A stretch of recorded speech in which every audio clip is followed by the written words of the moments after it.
جو اکڑتے ہیں وہ ٹوٹ جاتے ہیں، جو جھکتے ہیں وہ پھر کھڑے ہو جاتے ہیں۔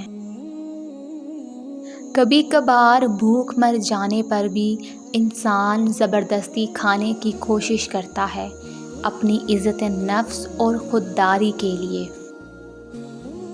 کوشش کرو جس چیز کے لیے تم خود ترس رہے ہو کوئی دوسرا آپ کی وجہ سے نہ ترسے، پھر چاہے وہ رشتے ہوں، خوشیاں ہوں یا سکون ہو۔ برستی ہوئی بارش اور روتی ہوئی آنکھوں کا احساس صرف انہی کو ہوتا ہے جن کے گھر کچے اور دل نازک ہوتے ہیں۔ یہ دنیا بہت خوبصورت اور پرامن ہو سکتی ہے اگر ہر انسان دوسرے انسان کو زندگی گزارنے کا وہی حق دے جو اپنے لیے چاہتا ہے۔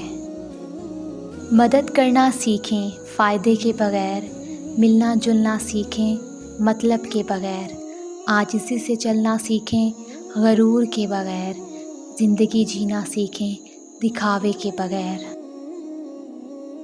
کسی بھی شخص کا دوسرا چہرہ تلاش کرنے کی ہمیں کوشش نہیں کرنی چاہیے، خواہ ہمیں یقین ہو کہ وہ برا ہے، یہی کافی ہے کہ اس نے ہمارا احترام کیا اور اپنا بہتر چہرہ ہمارے سامنے پیش کیا، بس اسی پر اکتفا کیجیے۔ تعلقات کو ٹھیک کرنے میں وقت ضائع نہ کریں بلکہ خود کو معاشی طور پر ٹھیک کریں، تعلقات خود بخود ٹھیک ہو جائیں گے۔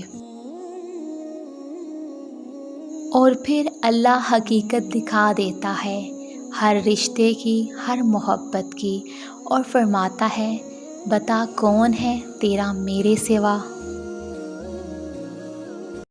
اگر آپ کو یہ ویڈیو اچھی لگی ہے تو ویڈیو کو لائک کریں، چینل کو سبسکرائب کریں۔ تو ملتے ہیں اپنی نیکسٹ ویڈیو میں، اپنا خیال رکھیے گا، اللہ حافظ۔